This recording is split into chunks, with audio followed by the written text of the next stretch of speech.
हैदराबाद की police academy से pass out हुए अधिकारियों से प्रधानमंत्री ने बातचीत की, वीडियो कॉन्फ्रेंसिंग के जरिए संबोधित किया।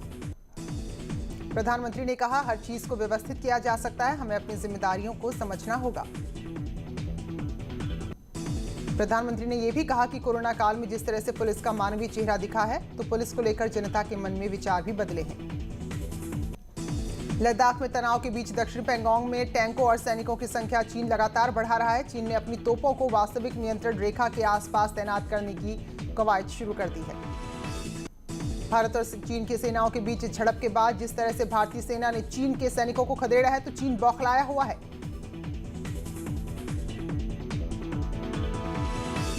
केंद्र सरकार ने चीन को लेकर बड़ा बदलाव किया है, जिसके बाद चीन दूसरे देशों के जरिए भारत में अपना सामान नहीं भेज पाएगा। भारत सरकार के आयात कानून के तहत रूल्स ऑफ ओरिजिन के नियम लागू होते हैं और इससे आसानी से रोक लगाई जा सकती है। चीन अब वियतनाम, इंडोनेशिया और थाईलैंड जैसे देशों के रास्ते भारत के लिए सामान नहीं भेज पाएगा, क्योंकि सरकार ने खराब गुणवत्ता वाले उत्पादों पर पूरी तरह से रोक लगाने का फैसला लिया है।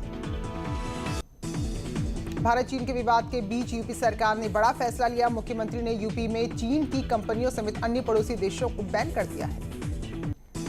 चीन से जुड़ी कंपनियां अब उत्तर प्रदेश में किसी भी सरकारी प्रोजेक्ट में टेंडर नहीं डाल सकेंगी। मुख्यमंत्री ने इस आदेश को सभी विभागों को जारी कर दिया है। यूपी में कंपनियों को रजिस्ट्रेशन करवाना होगा। रजिस्ट्रेशन से पहले रक्षा मंत्रालय, विदेश मंत्रालय और गृह मंत्री से अनुमति लेनी होगी। राहुल गांधी ने प्रधानमंत्री पर फिर से तंज कसा। उन्होंने कहा कि रोजगार, आमदनी, अर्थव्यवस्था गायब है और सवाल पूछो तो जवाब गायब है। कंगना रनौत अब खुलेआम चुनौती दे रहे ट्वीट कर कहा है कि मैं मुंबई आ रही हूं, अगर किसी की हिम्मत है तो रोक ले। सुशांत सिंह राजपूत की मौत के मामले में ड्रग कनेक्शन को बेनकाब करने के लिए एनसीबी लगातार एक्शन में है। एनसीबी की टीम ने शौविक और सैमुअल के घर में छापेमारी की है।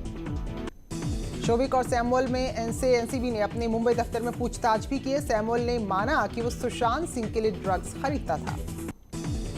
सुशांत सिंह राजपूत केस में सीबीआई लगातार जांच कर रही है। इसके साथ ही नारकोटिक्स विभाग ने सुशांत की गर्लफ्रेंड रही रिया चक्रवर्ती के घर में भी छापेमारी की है।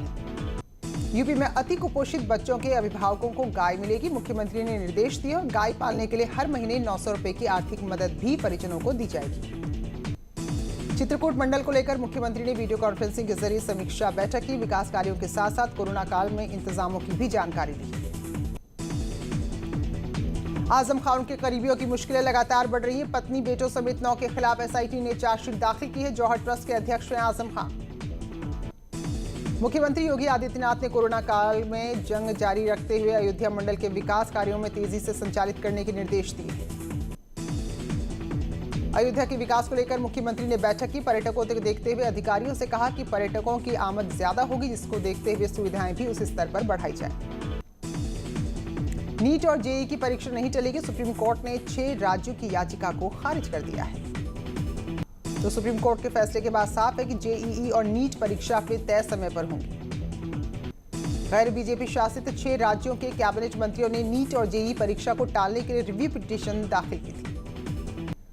बीजेपी नेता सैयद जफर इस्लाम का राज्यसभा के लिए निर्विरोध चयन हो गया है। कैबिनेट मंत्री सुरेश खन्ना, प्रदेश महामंत्री ने उनके निर्वाचन का प्रमाण पत्र दिया। अखिलेश यादव ने बीजेपी पर तंज कसा। उन्होंने कहा कि डबल इंजन नहीं बल्कि डबल दुर्गति वाली सरकार है। समाजवादी पार्टी के कार्यालय में शिक्षक दिवस की पूर्व संध्या पर और उधर अयोध्या में भी मुलायम सिंह यादव शिक्षक सम्मान का आयोजन किया गया, जिसमें जिले के 5 शिक्षकों को स्मृति चिन्ह देकर सम्मानित किया गया। मायावती ने सरकार को कानून व्यवस्था को लेकर घेरा है। उन्होंने कहा कि सरकार में ब्राह्मणों और दलितों पर लगातार अत्याचार बढ़े हैं। मथुरा में तेज बारिश होते ही नगर निगम के दावों की पोल खुल गई। बारिश के बाद पूरे मथुरा की गलियों में पानी पानी नजर आया। गाजीपुर में प्रशासन की सख्ती का असर रहा। अवैध निर्माण पर बुलडोजर चलने से पहले मुख्तार के गुर्गों ने अपना कॉम्प्लेक्स खुद ही धराशायी कर दिया। तो मुख्तार की पत्नी के नाम पर कॉम्प्लेक्स को नोटिस मिला था, जिसके बाद प्रशासन की कार्रवाई से पहले खुद ही इसको तोड़ दिया गया। इलाहाबाद हाईकोर्ट की लखनऊ खंडपीठ ने पूर्व खनन मंत्री गायत्री प्रजापति को 2 महीने की अंतरिम जमानत दे दी है। रेप के आरोप में लखनऊ जेल में बंद है। यूपी में बढ़ते कोरोना के मामले को देखते हुए हाईकोर्ट सख्त संक्रमण से बचाव के लिए मास्क पहनना अनिवार्य किया। सोशल डिस्टेंसिंग भी बनाए रखने की अपील की है। विश्व स्वास्थ्य संगठन ने कहा कि कोरोना वैक्सीन में अभी और वक्त लगेगा और कोरोना की वैक्सीन अगले साल मध्य तक यानी कि लगभग अभी उसमें 8 से 9 महीने और लगने वाले हैं। देश में कोरोना से सबसे ज्यादा प्रभावित अहमदाबाद में मरीजों पर एक सर्वे किया गया, जिसमें सामने आया है कि 40% रिकवर लोग अपनी एंटीबॉडी खो चुके हैं, यानी कि इनमें कोरोना का फिर से खतरा पैदा हो रहा है। कोटद्वार में 4 बैंक कर्मी कोरोना पॉजिटिव मिले, जिसके बाद बैंक ऑफ इंडिया की ब्रांच को सील कर दिया गया है। आगरा में पूर्व मंत्री चौधरी बशीर पर मुकदमा दर्ज हुआ है। धार्मिक भावनाएं भड़काने का आरोप है। थाना मंटोला में पुलिस ने मुकदमा दर्ज किया है। बिकरू कांड के गुनहगार विकास दुबे के खजांची जय वाजपेयी के तीनों भाइयों ने आत्मसमर्पण कर दिया। आगरा के पूर्व मंत्री पर धार्मिक भावनाएं भड़काने के आरोप में मुकदमा दर्ज हुआ है। मुजफ्फरनगर के नगर कोतवाली क्षेत्र में बीती 23 अगस्त को आसिफ नाम के एक युवक की हत्या का खुलासा हुआ है। पुलिस ने 2 युवक मुनव्वर और मोनू उर्फ सुलेमान को गिरफ्तार किया है। पुरानी रंजिश के चलते हत्या की गई। वाराणसी में पुलिस कस्टडी से लापता छात्र को खोजने का हाईकोर्ट ने आदेश दिया है। 22 सितंबर तक किसी भी हाल में छात्र को खोजने के आदेश दिए हैं। 2 दरोगा समेत 3 सिपाही लाइन हाजिर। प्रयागराज में पुलिस और एसओजी ने अवैध असलहों का जखीरा बरामद किया है। यमुना पार इलाके में लालापुर थाना पुलिस और एसओजी ने मिलकर कार्रवाई करते हुए 10 अवैध असलहों के साथ 2 लोगों को गिरफ्तार किया है। गाजियाबाद अभिभावक संघ की अपनी मांगों को लेकर तीसरे दिन भी भूख हड़ताल जारी रही। हालांकि इस दौरान हड़ताल पर बैठी एक महिला की तबीयत बिगड़ गई। जम्मू कश्मीर के राजौरी में सुंदरबनी बॉर्डर पर ड्यूटी करते हुए कन्नौज के लाल वीरपाल सिंह शहीद हो गए। सीतापुर में प्राइमरी शिक्षा को सुधारने और जिले में शिक्षा की अलख जगाने वाली मिश्रापुर प्राथमिक विद्यालय की प्रधानाध्यापिका नीलम कुमारी का योगी सरकार ने राज्य सरकार पुरस्कार में चयन किया है। डीएम और एसडीएम सदर प्राथमिक विद्यालय मिश्रापुर पहुंचे और शिक्षिका का हौसला बढ़ाया है। लखीमपुर खीरी जिले के सिंगाही रेप हत्याकांड के आरोपी लेख राम को पुलिस ने मुठभेड़ के बाद गिरफ्तार किया। सहारनपुर में लगाई गई फेस मास्क एटीएम मशीन का उद्घाटन हुआ है। अब मात्र यहां पर 5 रुपए में ही आपको मास्क मिल सकेगा। ललितपुर में पुलिस ने 25,000 रुपए के इनामी बदमाश को गिरफ्तार किया, जो लंबे समय से फरार चल रहा था। उन्नाव में 6 करोड़ की लागत से बना सामुदायिक स्वास्थ्य केंद्र सफेद हाथी साबित हो रहा है। जिला प्रशासन डॉक्टर और स्टाफ न होने के चलते इसे शुरू ही नहीं कर पा रहा है। हमीरपुर में 10वीं की छात्रा ने डिप्रेशन के चलते खुदकुशी कर ली। प्रियंका स्कूल और कोचिंग बंद होने से पढ़ाई को लेकर परेशान थी। ऑनलाइन पढ़ाई में भी उसे बहुत ज्यादा मदद नहीं मिल रही। श्रावस्ती में पुलिस हिरासत में एक युवक की मौत के बाद परिजनों ने खूब हंगामा किया। 7 दिन पहले एक जमीन विवाद और छेड़छाड़ के चलते पुलिस युवक को पकड़ कर लाई थी। परिजनों का आरोप है कि उसको इतनी बुरी तरह प्रताड़ित किया कि उसकी जान चली गई।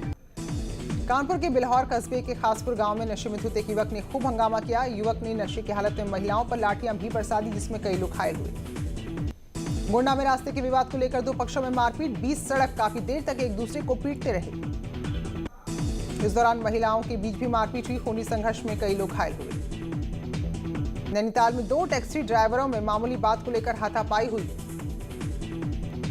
लखीमपुर खीरी में आबकारी ऑफिस में विभाग के कर्मचारियों ने फिल्मी गाने पर डांस किया है, तो इनका वीडियो अब सोशल मीडिया में वायरल हो रहा है। बदायूं में छुट्टी मांगने को लेकर एक दरोगा और सिपाही के बीच विवाद हुआ। गुस्से में आकर सिपाही ने दरोगा को गोली मारी और बाद में खुद को भी गोली मारकर घायल कर दिया। हरिद्वार के लक्सर क्षेत्र में लगातार मगरमच्छों का मिलने का सिलसिला जारी है और अब दापकी गांव में वन विभाग ने मगरमच्छ को वहां से रेस्क्यू किया है। वहीं लक्सर के ही केहडा गांव में भी मगरमच्छ देखने को मिला, जिसको वन विभाग की टीम ने यहां से पकड़कर भोगपुर गंगा में छोड़ा है। रायबरेली के खंडेश्वर मंदिर के पास अचानक लगड़बग्घा दिखाई दिया, जिससे इलाके के लोग डरे हुए हैं। हमीरपुर में कर्मचारियों के बीच जंग छिड़ी है। सस्पेंड हो चुका बाबू ने शराब के नशे में तांडव मचाया। नोएडा में भूमाफियाओं के खिलाफ लोगों ने तहसील में जमकर हंगामा किया। दादरी तहसील के नूरपुर जारचा क्षेत्र में अधिकारियों की साठगांठ में बेची गई कस्टोडियन जमीन का है मामला।